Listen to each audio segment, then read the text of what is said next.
Sailing in the Philippines is generally considered safe, with the exception of one area, the southern Sulu Sea, which we are sailing by as we make our way to Cebu. And the Sulu Sea has been one of the most dangerous bodies of water in the world since the pre-colonial era. Pirate attacks today are by well-armed militant extremists who are notorious for being more violent than in other areas of the world. And the local governments have managed to dramatically decrease the number of attacks and make the area safer, but the risks are still very real and mostly near the red zones, which is why last night was so incredibly terrifying. Well, we've gotten a much later start today than expected, which means we will not be going as far as we had hoped. And not just because we were exhausted from the sail, but we had some visitors at midnight. Hole number 1 and hole number 2. Who wants to go first? Well, I was first on deck. Yeah, So. go There you for it. go. All right, well, deckhand was all on it. Okay, so what happened? Your version of the story, Joshua. Yeah, so I was woken around about midnight. I don't know. So I was knackered after yesterday, so I was in deep sleep, and I'm woken to some yelling and a spotlight sort of coming past the window. And our side, all I saw was a bunka, which is their local boat, and it looks like a fishing boat, just a standard fishing boat that we've seen a million times with a light, almost like they were trying to come in. And I heard yelling, and I heard talking. And I see a small 12-foot inflatable with eight gloomy figures out in the shadows circling. No sirens, no permission to board or any sort of like loud hailing. It was just normal talking and a flashlight, as if a boat was trying to come into anchor. They pulled up alongside on the starboard side, and they're like, "We want to come on board," and they're actually trying to initiate a boarding from over the side of the boat. At that point, it's like, well, they could be masquerading as Coast Guard, or they could be Coast Guard. Then I heard Joshua go, "Jason!" Not with any sort of like emergency in his voice, but still, like, because we'd already been sitting there watching the light, kind of trying to figure out what was going on, my like heart and stomach met for just a second, thinking that, shit, like, what are we about to experience? By the time they got around to the port side, at least then there was light on them, and I could see a couple of barrels pointing at me, but uniformed guys, and obviously the officer had his ID out and was saying we're Coast Guard, so it became a little bit more obvious that they were pseudo-credible at that stage. Ran out here in my underwear. They're like, "We would like to board." And I said, "Well, let me put some pants on, just wait a minute." Same boat that we had seen when we were coming in at 6 o'clock, or 5:30, before it got dark and it was so late. And I just couldn't help myself. I was delirious. And I asked the guy, "Why didn't you come earlier? Why wait until so late?" Because it's a bit sketchy coming at us this hour. And he was like, "Oh, well, I tried to hail you on the radio." And I said, "When?" And he's like, "Oh, 15 minutes, 30 minutes ago." And I was like, "Yeah, I didn't respond. I was asleep." They just asked for documentation, took a few photos with their phone, took a photo with us, and said they were looking for contraband or people doing illegal activities. They were super nice when they came on, and they weren't forceful or anything like that. And they did actually give you this piece of paper. We had to sign it, and they had to take one as well, saying they didn't enter forcefully, and there was no intimidation or anything like that. And I thought, coming at midnight with machine guns might be on the verge of intimidation, but no, they're just doing their job, and they really were nice. And they asked for permission and waited until we put the transom down to board. While they were on board, I was down talking to the guys that were still on the inflatable, and one of them was asking where I'm from and had a bit, pretty good English. So I asked, why didn't you seen us today? And he's like, yes. I said, did you see me waving? So yes. I was like, well, why didn't you come over then? In daylight. And he sort of indicated that they had to go and get the boarding party and then come back out. So the guys in uniform and the officer that came on board, they weren't with them when they came past us and checked us out at 6 p.m. So I'm guessing there would have been a layer or two of bureaucracy and command there that they had to go, well, what do we do, boss? And he rings his boss, and somebody finally makes a decision, we'll go check them out. So yeah, that takes 6 hours apparently. they recommended anytime we sail into a new area, we should hail the Coast Guard of that local island. So there's these little mini Coast Guard stations, and I think they just sort of monitor up and down the beach and this like certain strip, because they're from this small area. It wasn't like an international boat, it was just a little rib. It would have been nice if they were just a little bit better lit up or something. Like there was probably about a minute and a half where I was still trying to ascertain if I'm going to be repelling a boarding of robbers or if they were official or not. I would have liked that period to be sort of like 10 seconds or less, because it's you're coming out of the darkness and you can't really see much, and you can just hear and catch a glimpse of automatic weapons. It's you could.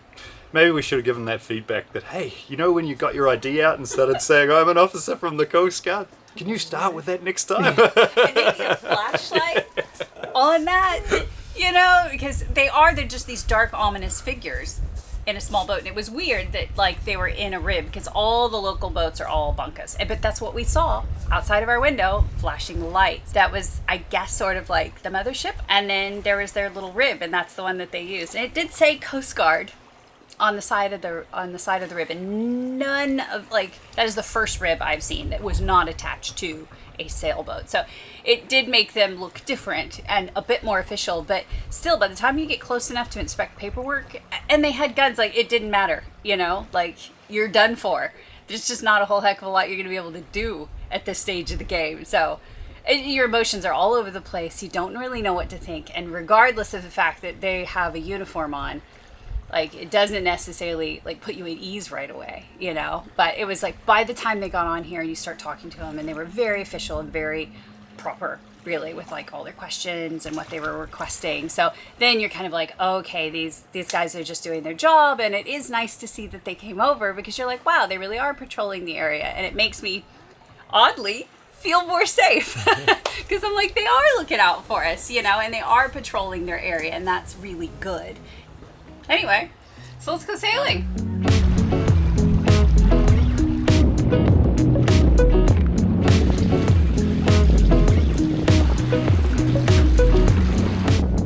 Piracy isn't the only threat here. The area is also ripe with drug trade, and it turns out that the most recent bust was an unregistered sailboat with 1.4 tons of meth aboard.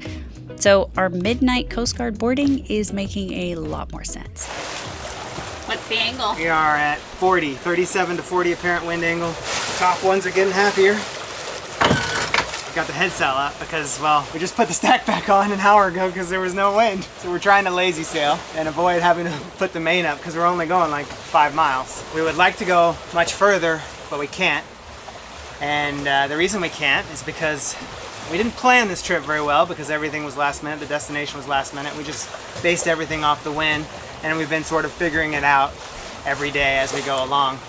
So we're supposed to turn the corner, go up and around this other island, but this morning when I checked tides, we have crazy tides. It's like 6 knots of tidal flow. So we could ride it in, but there doesn't look like there's anywhere to safely anchor and wait it out for 12 hours while we ride it out further. So we just changed everything. We're going to a totally different spot. Today's just about getting somewhere where we can prepare to take the long trip across the bay and set ourselves up for going around the island. We had an extra 50 miles, which is an extra day because we can only travel about 50 miles a day. It's a trip that keeps on going.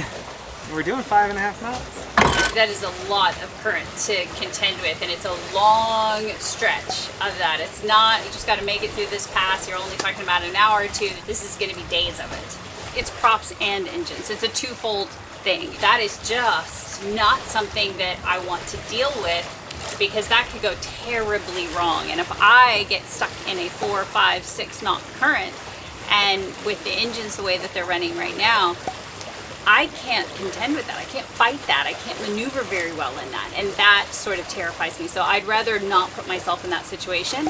It might end up being a sleigh ride at time just right. And maybe that's great. And it gets us there a lot faster. But I could also get terribly overpowered and not be able to maybe move around one of the local boats or something like that. So I don't know, just if you don't have confidence in your engines to know that you can get through something like that. It is just not a direction that I want to go. So it would save an entire day, but it also could end up causing so much damage and being so stressful that it just doesn't seem worth it, not at this stage in the game. So you just take an extra day, is what it is, and continue on. But I will say, there is not much to complain about when it comes to this boat. Very little at all. And the engines are the biggest priority. And I know it's HH's biggest priority too. But not having enough power and feeling like you can't quite trust it. It's just as much as your sails, right? Because like that's your other form of propulsion, and it's your close maneuvering when you have no wind, and anchoring and getting into a dock and everything else. So these are the exact scenarios, this sort of current, this sort of situation where you want to be able to count on your engines and you need to know that they're powerful enough to get the job done. And right now, they are not. So I am looking forward to getting them fixed.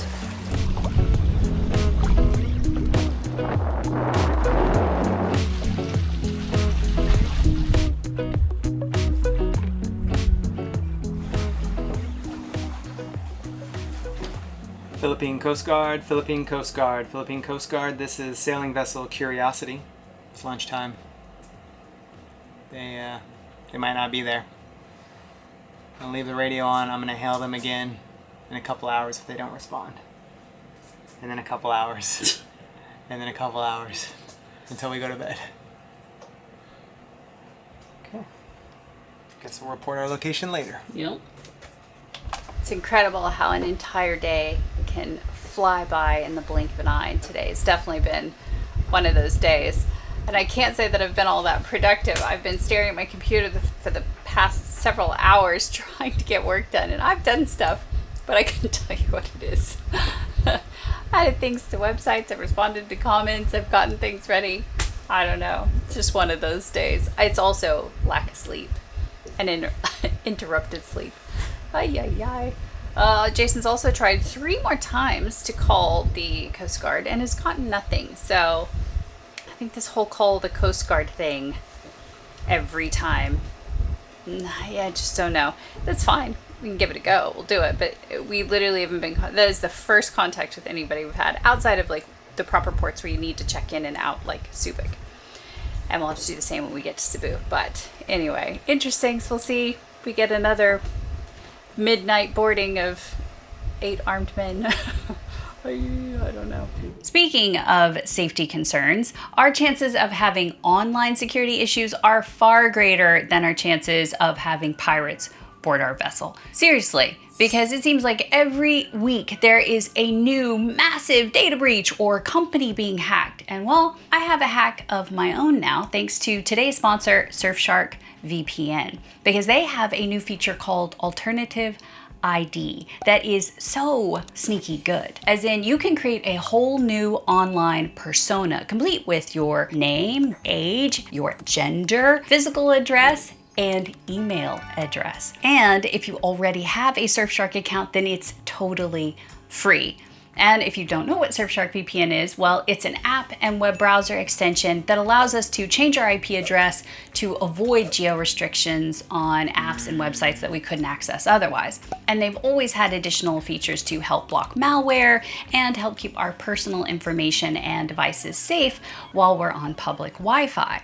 But now with Alternative ID, it is next level because most websites and online services require at least a name and an email address. So if I'm registering for an account on a website that I really want access to, but I don't want their marketing emails because, well, those can get real spammy real fast, then I just use my Alternative ID and I don't have to give them a single bit of my real information.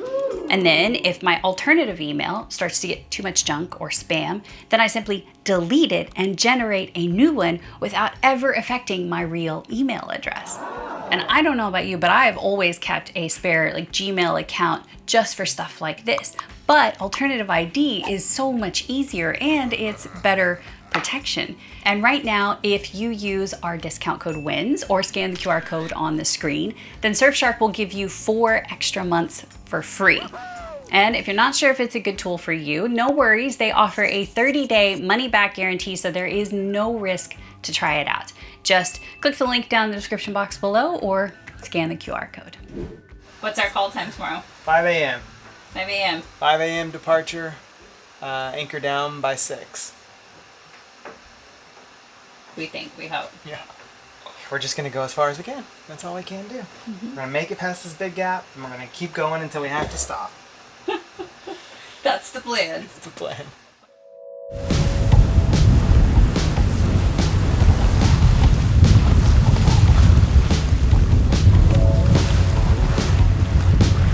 Woo! Busy morning. Up with the sun, sails up, fighting a 1.5 knot current and right on the beam, and we've got a headwind. And surprisingly, we've been able to sail almost on course, which is pretty awesome. And now we've just put out the Solent because our wind's starting to die.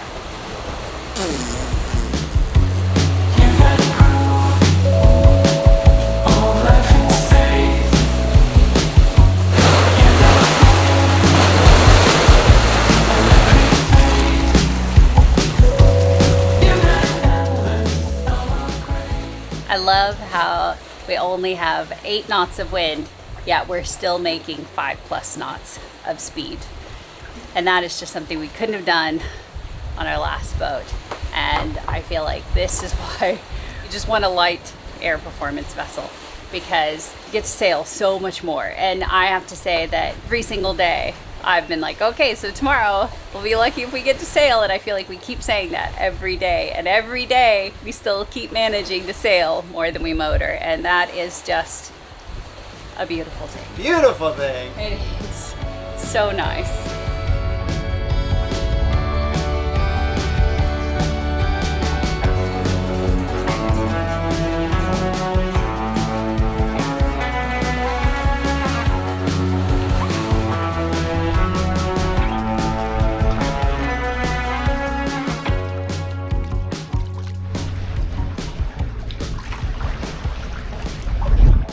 Stunning, beautiful, absolutely amazing. This is just wonderful. This is everything I dreamed of.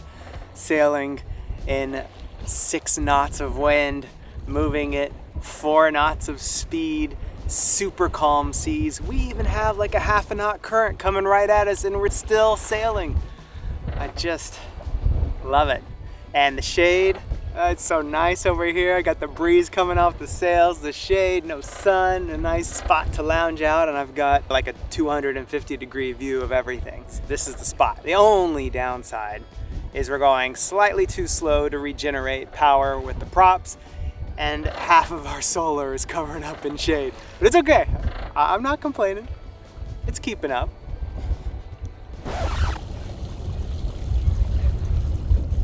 Unfortunately, our wind just died, but also fortunately, because now we're motoring along with just the mainsail up behind me here, and all of a sudden this banca turned towards us, and we're thinking, what the hell's he doing? He's pointing. Apparently he has a net running the entire way. It's crazy. Over there to right there. He just went around that marker, so he's showing us that it's okay to go around it. Nuts. It must be a mile long, that net.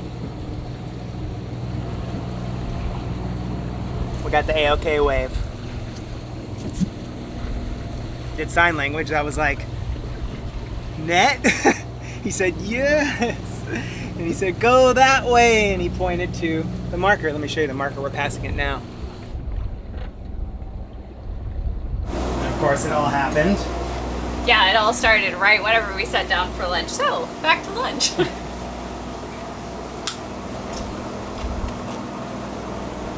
That's under there.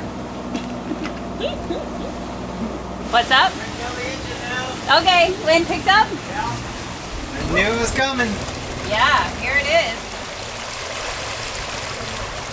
So now we've got... Wait, feather. Oh, sorry. Distracted.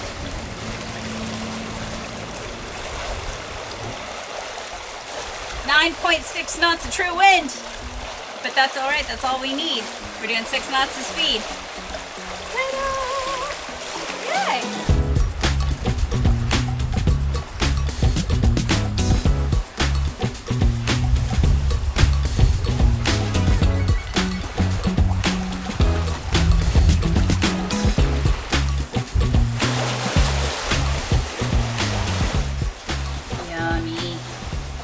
having a little afternoon snack, some cold watermelon, 'cause it's been in the fridge. And we're leaning over the side of the boat spitting out the seeds, and Joshua's all, I see you spitting out the seeds, do you not like them or something? And Jason says, Well, yeah, well, when you eat the seeds, you grow a baby watermelon in your stomach. So we were always told in Texas, don't eat the seeds. cultural differences. We were always told don't eat the seeds, and so now we don't. And I don't know if there's actually any downside to actually eating the seeds. We just simply spit them out. Joshua consumes them, and as far as I know, he has not birthed a baby watermelon throughout his entire life, so I think he's okay. Right, Joshua? You've never had a baby watermelon? I don't know, some of those photos with my shirt off, there might be a little watermelon baby in there. Could just be the absence of sit-ups this last decade.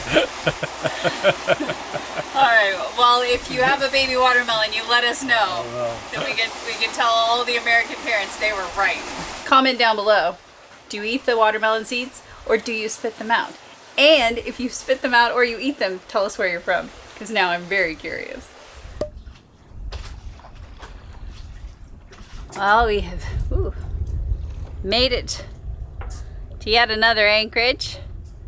It's a nice little spot, and there's a resort behind me somewhere over here. And then right over there somewhere is a little restaurant called Seaside Cafe, which means I've got two options that could get me out of cooking dinner. And if either one of them works, then I say that's a win. And if not, then we went out on a little bit of a dinghy adventure, and then we come back. We're gonna eat whatever leftovers I can scrounge up, and then we're gonna pass out because, well, you know, the 5 a.m. start times are just starting to get to us.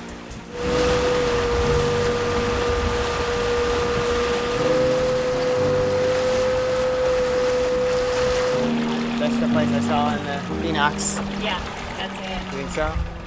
Other than going to the pier or something. Yeah. It's all coral. Yeah. Super shallow. Option number 2. Wanna try the beach? Okay. Yeah, it's like the only thing that looks like a restaurant looks like it's not open. Yeah. And it's low tide. Yeah.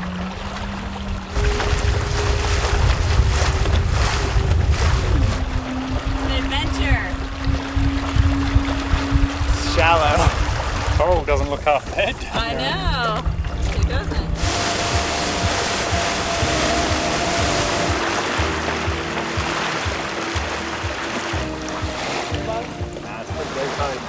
Oh, yeah, it is hot. That water is hot.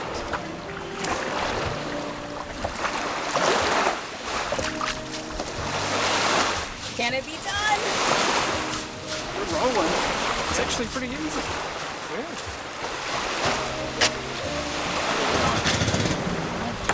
Hello, how are you? So let's get the people. The beaten track. Option number 2 worked. Cheers. Cheers.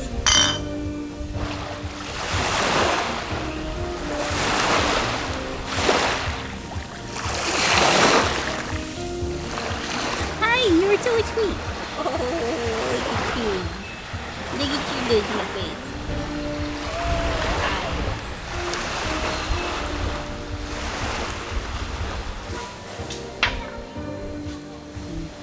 Viv, the local diet here.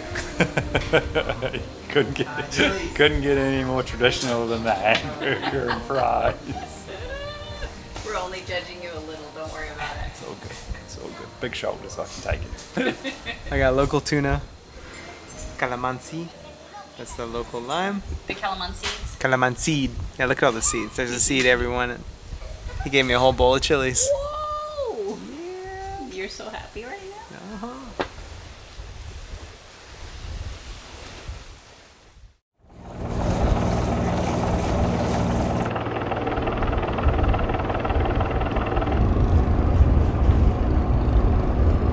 Tell us about your minefield. I'm not probably being facetious here. There's 100 markers over there and 30 or 40 more right ahead. Just marker heaven.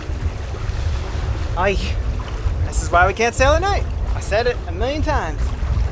It's just so frustrating. That's why it feels like Groundhog Day. 'Cause it's the same thing over and over. You get up, you go, you dodge a bunch of crap, you drop the hook, you sleep. Although yesterday, going to the beach, it was very nice. It was a very nice break to get off the boat, have some food. All right, got a trap.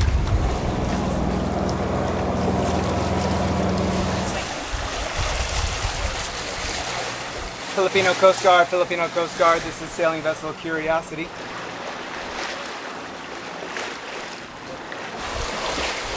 I don't think that probably means anything to him. Trying to put in the head sail. How about radio? VHF? Morning! Hello, good morning. Yes, sir. Sir, where is your next destination, sir? Cebu! Cebu? Cebu! Go. GPS, base. Radio? No. No. We're going to Dumaguete and around To Cebu. Certificate of orderly inspection. Thank you. Okay. Thank you. Thank you. That's what I'm Bye. Have a nice day. You too. Have a nice day, ma'am. Thank you very much. Okay, so I saw the Coast Guard off in the kind of following behind us, and I was like, what the hell's going on? They're gonna try to board us or something. So we got the sails up, put the head sail away. They're saying stop. I think they're saying stop, and I'm going radio. I hold the radio. Radio, radio. And they said they don't have a radio. So then we get the head sail in. We put a motor on so we can just keep a little steady forward. Joshua's got eyes on all the markers. They rock up and I say, we just have certificate of orderly inspection, COI, from Iloilo. And they go, oh, Iloilo, right there. Yes. They go, okay, have a good day. That explains why they don't answer the radio, Yeah. though. Like, say, there's no way. Yeah. Like, Hey, at least they came at the right time of Yeah. day. yeah, exactly. Just trying to communicate without a radio. I held up the flag, I held up the radio, and they just wanted photos. So they got photos of us, photos of the boat, and I held this out, and I think he maybe got a photo with his phone. So they can say they did their job. Yeah, exactly. And they did. Good thing I remember the name of that port, because it doesn't say on here. No. Never a dull moment. But we're sailing again, 6.4 knots of speed, 11 knots of true wind. Granted, we have like a quarter knot of current in our favor, so a little cheating.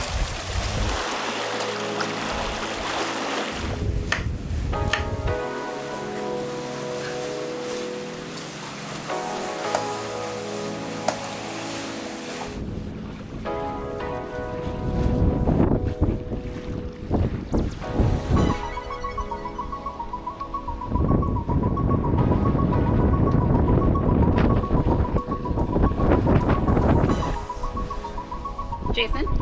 Jay? Thank you. Now you're just talking about me. I didn't know you were having breakfast ready. Sir, may I know the total crew, over? We have 3 people on board. Copy on that, sir. Nothing more for you. Curiosity, thank you for cooperation. Absent voyage. This is Coast Guard Radar Station by back to 1016. Thank you very much, Coast Guard. Curiosity 16. There you go. That's how it should be done. Call on the radio. You tell them a couple things that they want to know. That's it. Easy peasy. I can do it while I'm eating watermelon.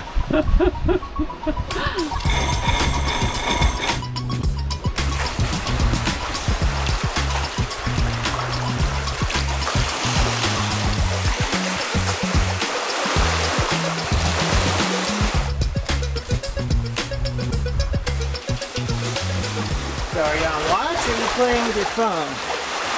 Working. I'm on watch. Keep my eyes out. Got my remote. This thing was like, what, 250 bucks Something like that. at least? Plus install.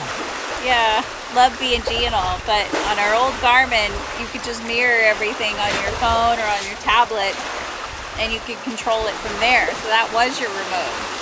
B&G claims you can't do that because it's a safety concern, but I'm like, how's this any different to do with my phone? I don't know, but either way, like, you need something for all of these moments when you're out here and you're trying to navigate all the little stuff. Because it's nice to be able to be wherever you want to be. And right now, this is the nicest spot because you got lots of airflow, good visibility. So, yes, I am keeping watch. That is what I'm doing. And I'm trying to find accommodations because we are arriving and they're going to immediately lift us out of the water, and then we're going to be on the hard, not allowed to stay on the boat. Super industrial area. We're going to be next to like massive ships. Finding accommodations near such an industrial area is a bit of a challenge. And then trying to think of what we're going to do with ourselves while we are in service, because it's going to be a couple of weeks. They're saying 14 days. I'm saying plan for more. So there's that. So then I've got to pack all our stuff up. I got to prepare the boat, make sure that it's ready. You have to put all your valuables away. You've got to put everything away because it's going to be dusty. Got to get us packed. I don't know. I've got a lot on the brain at the moment. See, that's what I'm doing. Planning, preparing, keeping watch. Probably not doing any one of the individual things very well.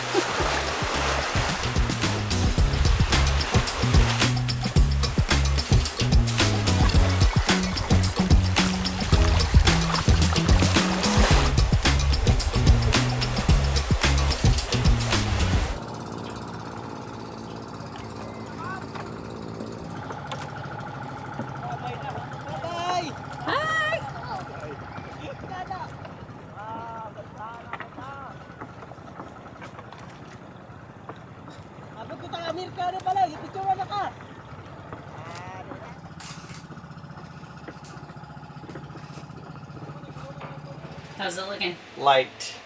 Very light. Same as every other day? Yep. Been able to sail most days, except for the ECMWF. It looks 15 knots straight on the nose. Oh. Coming around the bottom of the island, that won't be fun. No. Oh. So we in for another early morning? According to Predict Wind, if we leave at 5:30 in the morning, we'll get there at 15:35, so about 3:30, 4 o'clock. So that really means we'll get there at 5 o'clock. By the time we have the anchor dropped and everything. Yeah. Okay. Little work, then we go to bed.